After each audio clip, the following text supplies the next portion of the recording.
नमस्कार, मायमावली हिंदी समाचार में आपका स्वागत है और मैं हूं शेख इस्माइल। बहुत ही जल्द दुर्गा देवी नवरात्रि उत्सव का आगमन होने वाला है। देवी के भक्त बेसब्री से इसका इंतजार कर रहे हैं। उसी के तहत एकता दुर्गा देवी मंडल की ओर से अपने चौथे साल देवी के आगमन की तैयारी में दिखाई दिए और आज भूमि पूजा की।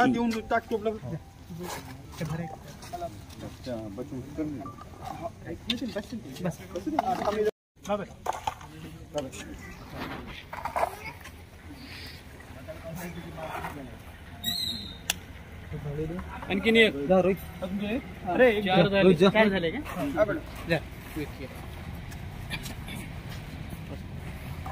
आज एकता दुर्गा उत्सव मंडळ हे यावर्षी चौथ्या वर्षाची स्थापना होत आहे।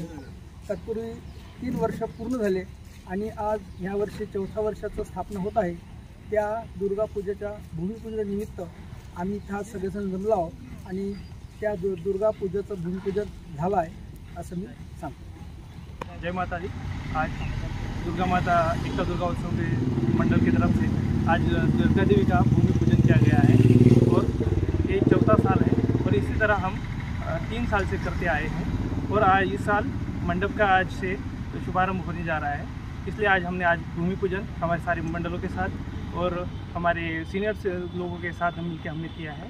इसी तरह हम अगले भी साल करते रहेंगे और इस साल भी अच्छी से तैयारी करके देवी माँ का आगमन जल्द से जल्द हम करना चाहते हैं।